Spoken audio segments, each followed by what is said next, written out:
Start झालंय माझं. नमस्कार पशुपालक शेतकरी मित्रांनो, आज आपण मंगळवेढा तालुक्यातील नंदेश्वर या गावामध्ये आलेलो आहे. तर मित्रांनो, या ठिकाणी आपण आल्यानंतर बघितलं आहे की अतिशय भव्य आणि दिव्य मोठ्या प्रमाणात जागेवरती या ठिकाणी मुक्त गोठा केलेला आहे. तर मित्रांनो, आपला वेळ जास्त न घालवता आपण थेट मुलाखतीला सुरुवात करणार आहोत. तत्पूर्वी जर कोणी आपल्या चॅनलला सबस्क्राईब केलं नसेल तर चॅनलला सबस्क्राईब करून घ्या, जेणेकरून नवनवीन व्हिडिओ आपल्यापर्यंत पोहोचतील. मित्रांनो, आपण आपल्या चॅनलवरती वेगवेगळ्या प्रकारच्या मुलाखती टाकत असतो. त्यामध्ये जर्सी पालक असतील, त्या ठिकाणी म्हैस पालक असतील, अशा कृषी संदर्भात जेवढ्या काही मुलाखती असतील आपल्या चॅनलवरती टाकण्याचा आपण प्रयत्न करत असतो. तर जर कुणाला आपल्या चॅनलची मुलाखत आवडली तर नक्की आपल्या चॅनलला सबस्क्राईब करा. तर मित्रांनो, आपण आपला वेळ न घालवता डायरेक्ट शेतकऱ्यापर्यंत जाऊ. नमस्कार मामा. नमस्कार. आपला परिचय? पप्पू लक्ष्मण गरंडे, राहणार नंदेश्वर, तालुका मंगळवेढा, जिल्हा सोलापूर. बरं, आपण आता ही दुग्ध व्यवसाय कधीपासून सुरुवात केली, कधीपासून म्हणजे गाई करायला चालू केले? 2011 पासून. बरं, 2011 पासून ते आताचा प्रवास. तुम्हाला या दुग्ध व्यवसायामध्ये काय काय अडचणी निर्माण झाल्या? अडचणी भरपूर आल्या, वैरणीच्या दराबद्दल. त्यातनं आपण सगळं त्यांना टक्कर देत आलो. बरं, आता सध्या आपल्याकडे किती गाई आहेत? आता सध्या 27-28 गाई आहेत, 17 कालवडी. बरं, मग आता तुम्ही आता सांगितलं की 27-28 गाई आणि 16-17 कालवडी द्या. तर तुम्ही ह्या गाई आपल्या भागातल्या जायत्या का बाहेरून कुठनं घेतल्या? नाही, बाहेरून नाही, फक्त म्हणजे गाई बाहेरून कुठून आणली त्या, म्हणजे हरियाणा असेल, राजा, इकडून कुठून आणली त्या का? ही भरवली सिमेंट्स. सिमेंट्स नवीन पहिल्या गाय नाही, सिमेंट स्टॉप. हे काय अडचण नाही, मी एडिटमध्ये करतो. बरं, आता मला एक सांगा की तुम्ही सांगितलं एवढ्या पाड्या द्या आणि एक 26-27 गाई द्या. तर ह्या पाड्या तयार करत असताना तुम्ही कुठल्या सिमेंटचा वापर केला किंवा ह्याच्याबद्दलचं नॉलेज तुम्हाला कोण दिलं? आम्हाला डॉक्टरांनी. बरं, हे बेचे परत झालं तर आरमाडा हे चांगल्या ह्याच्या कांड्या भरवून गाय पाडे तयार केल्या. बरं, म्हणजे आता तुम्हाला मला आता एक प्रामुख्याने तुम्हाला विचारा आवडेल की तुम्ही आता एवढ्या पाड्या तयार केल्या त्या म्हणला, तर या पाड्या तयार करत असताना ह्या नवीन जे आता आपला व्हिडिओ बघणारे शेतकरी मित्र आहेत त्यांनी कशा पद्धतीने पाड्या तयार करावं असं तुम्हाला वाटते? असं सिमेंट नवीन टाकूनच गाय तयार केल्या चांगल्या पाड्या. पाडी संगोपनाबद्दल काय सांगचाल? पाडला पहिल्यांदा 2 लिटर दूध पाजतो, म्हणजे 3 महिन्यापर्यंत 2-2.5 लिटर दूध पाजतोय. त्यानंतर हळूहळू कमी करून हे करतोय. कापूस चार्टर पेंड चालू आहे. बरं, आता तुम्ही सांगितलं की 2 लिटर दूध पाजायचं आणि त्याच्यानंतर हळूहळू दूध बंद करायचं. तरी 2 लिटर दूध किती काळापर्यंत पाजायचं? म्हणजे प्रामुख्याने ती पाडी तिचं म्हणजे गाभण जायच्या काळापर्यंत पाजायचं का आधीच 3 महिने, या जरा थोडी डिटेलमध्ये सांगा. 3 महिने होईपर्यंत 2 लिटर पाजायचं, हळूहळू कमी करायचं. 15 दिवस पाजायचं थोडं थोडं, नंतर 3.5 महिने झाल्यानंतर दूध बंद करायचं. मग पुढं ते पाडी कधी गाभण जाणार? 14व्या-15व्या महिन्यापर्यंत पाडी गाभण जाते. घाबरून नका अजिबात, जे गाय देत खनिद आणि मोकळ्या बनवून बोला. 15 तर आता मला अजून एक गोष्ट सांगा की तुम्ही आता ही जनावर एवढी मुक्त गोठा केलेला आहे, तर यांना आहार कशा पद्धतीने देता तुम्ही? आहार संध्याकाळी 5-6 वाजता पेंड असते, 6 वाजता नंतर लगे वैरण.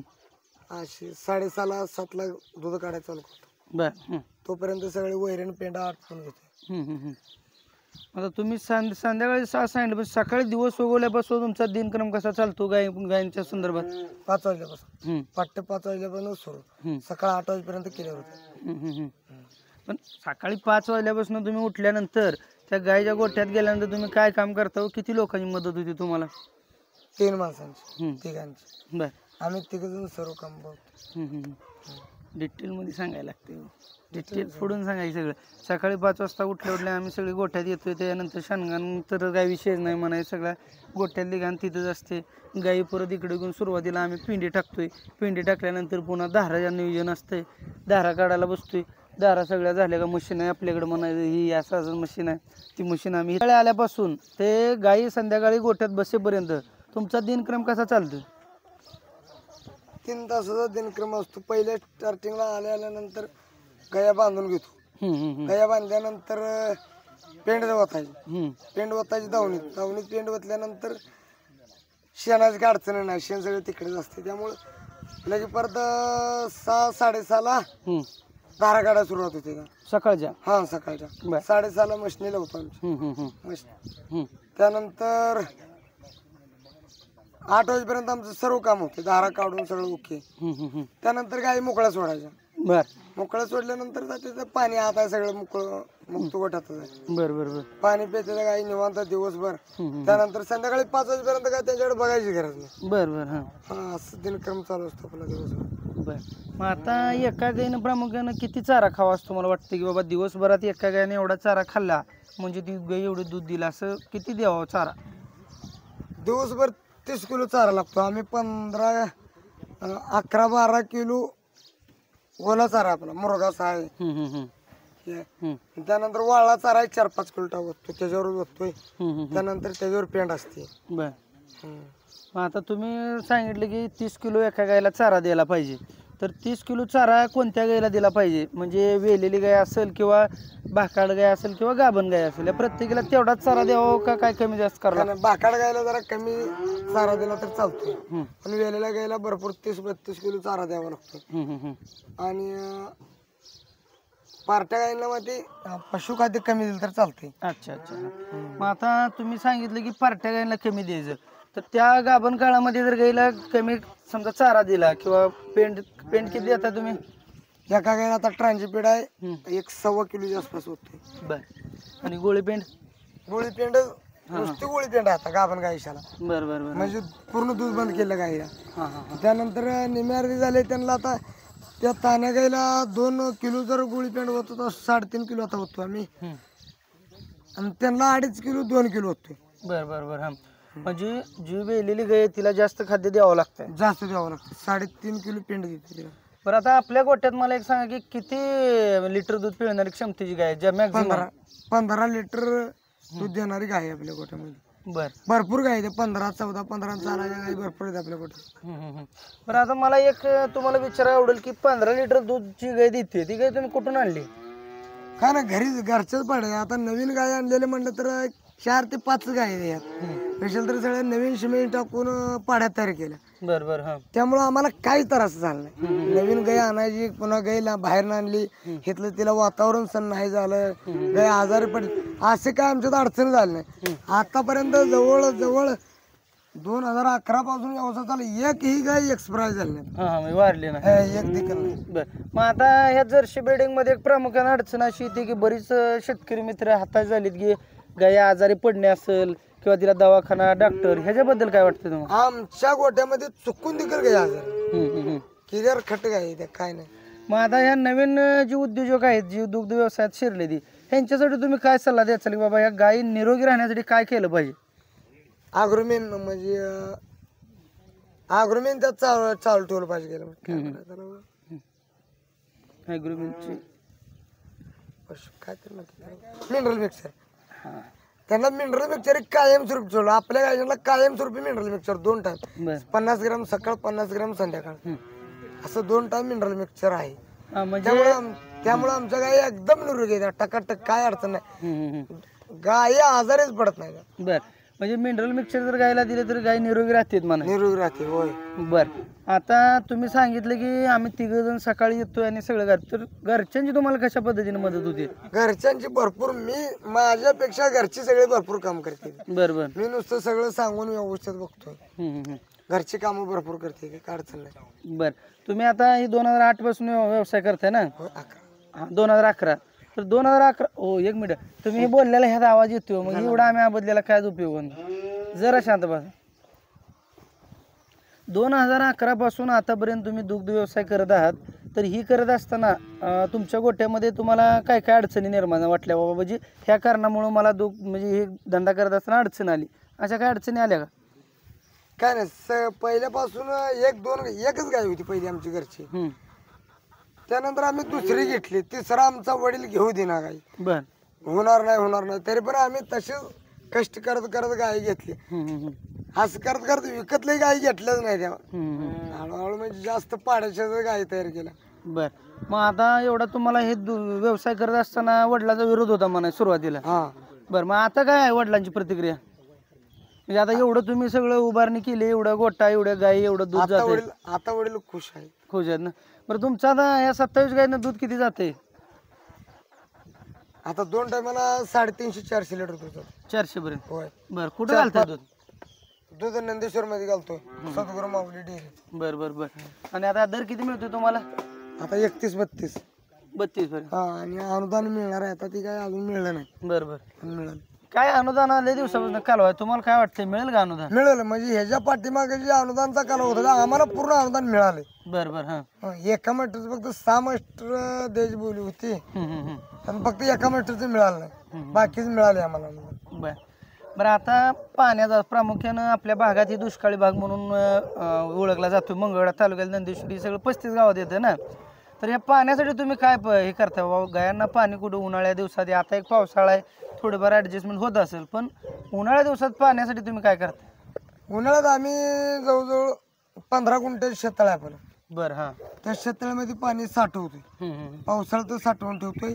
त्यातनं एक होल आहे, विहीर थोडं होल तर थोडं त्यातच टाकत असतोय. तेवढंच गायशाला आणि शेतीला म्हणलं तर शेततळ्यात पाणी वापरतोय. ऊस असतोय 2 एकर 2-2.5 एकर ऊस आणि 1 एकर बाग आहे, ती शेततळ्यात पाणी तकड वापरतोय. जरा विहिरीतून थोडं आहे तेवढंच पाणी पेपुरतं येत. बरं बरं बरं. त्याच्यावर आपले गाया जगतोय, आपलं घर एवढं असं व्यवस्थित चालू आहे, काय अडचण नाही. बरं आता मला अजून एक तुम्हाला महत्त्वाचा प्रश्न आहे की जी ही दुग्ध व्यवसाय करणारी युवा पिढी आहे, ह्यांनाही ह्यांच्या पुढे डोक्यात सगळा गहन विषय म्हणजे हाच आहे की ह्या दुग्ध व्यवसाय करायचा म्हणलं का लोकांचा बघण्याचा दृष्टिकोन आला. आता जो माणूस गाया सांभाळतो त्यांना लोक बघताना काय म्हणतात, बाबा जर्शा सांभाळल्या का शेण काढावं लागतंय, पुन्हा हे बाकी झालं नियोजन, त्यांना चारा आणावं लागतोय, ह्याच्यामागं लय मोठं कष्ट आहे असं लोकांचं म्हणणं आहे. जर्शा म्हणलं का अंगावर खाटा येतो लोकांच्या, ह्याच्याबद्दल तुम्हाला काय वाटतं? काय नाही, एवढं भरपूर काय कष्ट नाही, पण केलं तर पाहिजे. त्यामुळं काय नाही, हळूहळू करायचं. लय ज्याला जास्त जे लय लोड वाटतोय त्यांनी गाय हळूहळूच करायची. बरं बरं. हळूहळू केल्यानंतर काय वाटत नाही. आम्ही पहिल्यापासून हळूहळू करत आलो, त्यामुळं व्यवस्थित रुटीन लागली आमची. मग आता काय लोक म्हणते कुठं जायला येत नाही, यायला येत नाही, गया केल्या गुतून पडते, ह्याच्याबद्दल काय वाटतं? काय नाही, सकाळी 8 वाजल्यापासून संध्याकाळी 5 वाजेपर्यंत पूर्ण मालक मोकळाच असतो. हा हा. म्हणजे दुपारच्या जी मध्यंतरीच्या वेळामध्ये ते सगळं मोकळं. तेवढंच जाऊन यायचं, तेवढ्या वेळात जाऊन यायचं. त्या काळात गोट्यात यायची गरज नाही, काय दिकल नाही. आम्ही गुराकडे बघत दिकल नाही. मग आता तुमच्यात एवढ्या गाय त्या ह्यातली एखादी गाय माझ्यावर कधी आली, एखादी खाली कधी होणार आहे, ह्याचा कसा अभ्यास असतो तुमचा? ह्या सगळं लिखाण असतं पूर्ण. आज गाई माझ्यावर आली, की आज गाई भरवली तर 21 दिवसानंतर ती गाई माझ्यावर येते, तिच्याकडे लक्ष ठेवायचं. आणि काय नाही, सकाळ संध्याकाळ कळते बाबा गाई माझ्यावर आली. गाई माझ्यावर आल्यानंतर आम्ही आपण काय मोकळ्या गोट्यात सोडत नाही, तिला बाहेरच बांधून ठेवतो. तिला संध्याकाळी भरवायचं, लिखाण पूर्ण ठेवायचं, काय अडचण येत नाही. मग आता तुम्ही गाई भरवायसाठी डॉक्टर बोलवता, मग तुम्ही असं एखादा चांगल्या ब्रीडचा, चांगल्या सिमनचा एखादा वळू वगैरे काय सांभाळा तुम्ही? आतापर्यंत काय सांभाळा नाही, आता एक ठेवलाय नवीन आहे काय? म्हणजे ते तयारी चालू आहे तुमची? आता तयारी चालू केली. बरं बरं. अगोदर काय नाही. मग कुठलं परवडण्यासारखं आहे? चांगला वळू सांभाळायला बरं का सिमेंट गाय डॉक्टरकडनं काय भरवलं? ना, चांगला वळू सांभाळायला पण परवडतोय. चांगला सांभाळा 2 वर्षानंतर ती बदलायचा, 2 वर्षानंतर बदलायचा, ती वळू कायम ठेवायचा नाही. बरोबर. कशासाठी असं? तिची स्त्री बी जी असते ती म्हणजे जास्त पेढा झाल्यानंतर दूध कमी येते त्याचं. हां हां हां हां. म्हणजे तिच्यापासून उत्पन्न होणारी पाडी आहे ती तेवढ्या क्वालिटीची तयार होत नाही. त्यानंतर ती पाडी तयार होत नाही. त्यासाठी 2-3 वर्षाच्या आत वळू बदलून टाकायचा चालू झाल्यापासून. हां हां हां. मग आता मग ही डॉक्टरचं सगळं बंद झाली मग तुमच्या गोट्यातलं? आमच्या गोट्यात जवळ 90% डॉक्टर नाहीच. बरं. वार्षिक खर्च किती आहे डॉक्टरला तुमचा सगळ्या गायांच्या पाड्यांच्या मागं भरवण्यापासून ते आजारपणापर्यंत किरकोळ कारकोळ? 10-20 हजार रुपये जातात, कारण ते पण भरवायला इकडे तिकडे एखादी काही गाब लागला म्हणा, ह्या वेळेतच डॉक्टर येतो, नसेल तर काहीच नाही. आणि जवळजवळ गाय आजारी पडली किंवा तिला मस्टर्ड झाला तर सगळं मीच बघतोय स्वतः, आपल्याला ते जमते. होय. काय करता मस्टडी झाली? मस्टर्ड झाल्यानंतर टुपाई सगळ्या घरी असते त्या व्यवस्थित, मलम स्प्रे आणून ठेवायचा, अगोदर औषध गायला झाल्या लवकर ट्रीटमेंट केल्यानंतर ती लगेच नीट होते. गायला जाणवू दिकल नाही, तापाच्या गोळ्या चालल्यानंतर काय नाही, व्यवस्थित होते. तुम्हाला या सगळ्याचा अभ्यास आहे म्हणा? आहे. बर. 2011 पासून हळूहळू 1-2 वर्ष काय जमत नव्हतं, त्यानंतर जो 15 पासून 90% दवाखाना मीच बघतो घरचा. होय. म्हणजे तुम्ही थोडक्यात या गायांचं डॉक्टर आहे म्हणायला काय हरकत नाही. हाय काय अडचण नाही. काय ना आपण लक्ष दिल्यानंतर सगळं होतं. गायला काय गाय आजारी पडली, गाय आजारी पडत असती, जर आजारी पडली जेवढ्या लवकर बघेल तेवढ्या लवकर गाय दुरुस्त. म्हणजे दुर्लक्ष करायचं नाही कोणाच्याकडे. म्हणजे एखादीचा जर आजार आपल्याला कळला तर लगेच त्याच्यावर उपचार करून तिला दुरुस्त करायची, नीट करायची. बरं, अजून एक आता सगळ्यात महत्त्वाचा विषय की तरुण पिढी जी आहे ही आता बऱ्यापैकी गाई दुग्ध व्यवसायाकडे वळली. ही वळत असताना जी त्यांची म्हणजे आता काय लोक तरुण आहेत ती त्यांची लग्न नाही ती, त्या लोकांना एक पडलेला प्रश्न असतो की मी जर्शा करतोय म्हणलो मला पोरगी कोण देईल. तुम्हाला ह्या पोरांबद्दल काय वाटतं, ह्यांनी ह्या धंद्यात टिकून करावं का कुठं तर नोकरी करावं, काय वाटतं तुम्हाला? काय नाही, आता ज्या मुलाला बाहेर काय जमत नाही त्याला पगार 10-20 हजार असल्यानंतर ह्या जर्सी गाय इथं जवळजवळ महिन्याला 1.5 लाख पगार पडल्यानंतर काय अडचण आली त्यांना. पण ते मुली आई वडील देत नाही की पोरगी, ह्याचं काय असा गैरसमज आहे बाबा. आपण ती करून दावायची असते. एकदा सक्सेस करून दावलं त्यांनी बघितलं पहिल्यांदा जरा नाव ठेवतील, परत काय दिकल नाही. आणि मुक्त गोठे गेल्यानंतर त्या मुलीला तर कशाच आहे काय नाट आहे, सगळं शान व्यवस्थित ट्रॅक्टरनं निघते शान. बरोबर आहे. काय नाही, फक्त सकाळ 2 तास आणि संध्याकाळ 2 तास. आता जवळजवळ आमचा महिन्याला 1.5 लाख निव्वळ नफा राहतोय आम्हाला सध्याच्या. म्हणजे दुधाचा दर असा असून देखील महिन्याला 1.5 लाख रुपये नफा राहतोय. म्हणजे आता बऱ्यापैकी असं शेतकरी कोण सांगत नाही बाबा एवढं ही राहते तेवढं राहते, पण तुम्ही अगदी प्रामाणिकपणे हे. होय होय.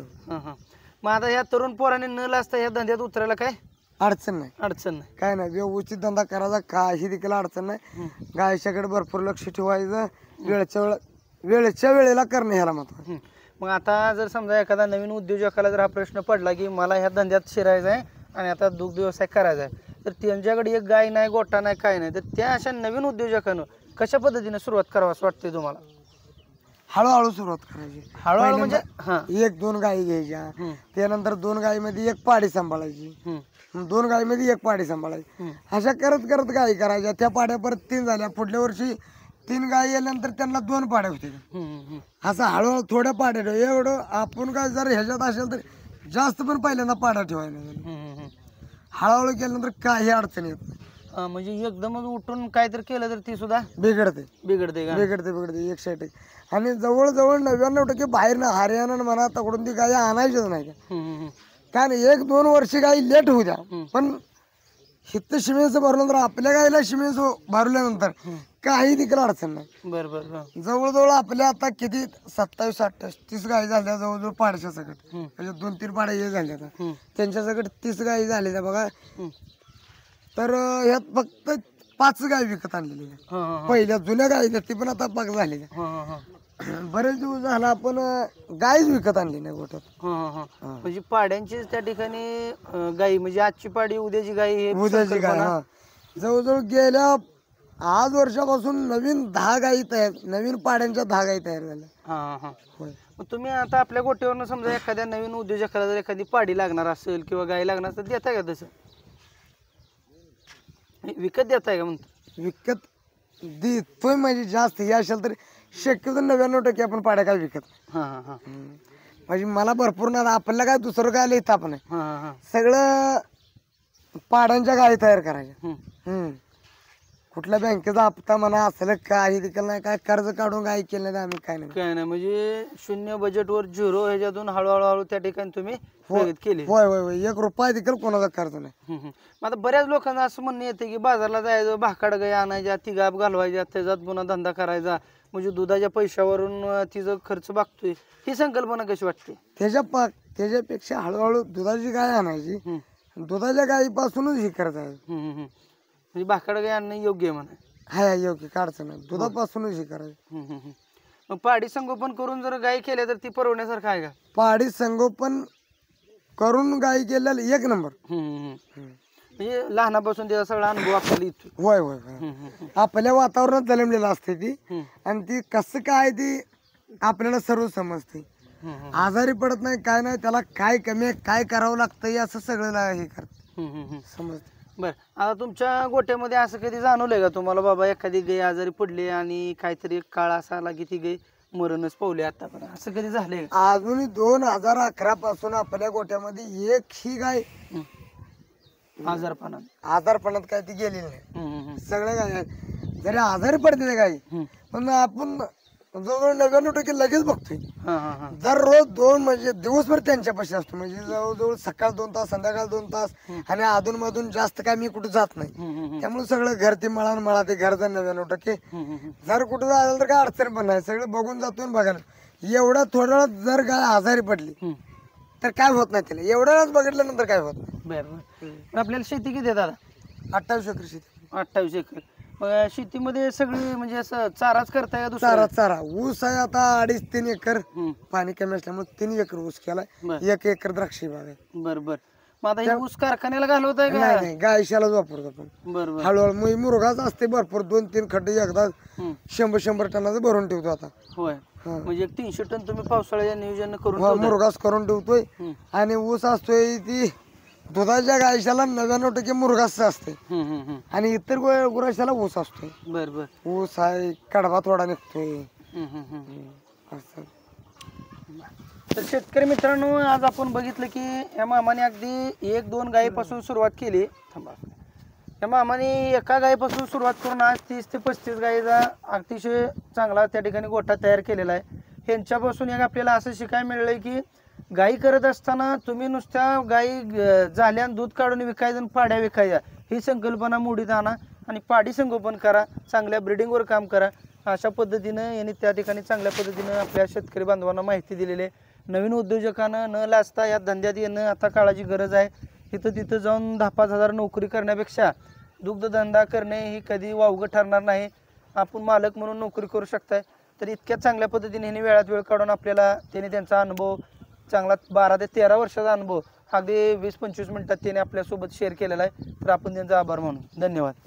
अद्याप कोणी आपल्या चॅनलला सबस्क्राईब केलं नसलं तर चॅनलला सबस्क्राईब करून घ्या, म्हणजेच अशा नवनवीन अनुभव, नवनवीन मुलाखती आपल्याला ऐकायला मिळतील. धन्यवाद.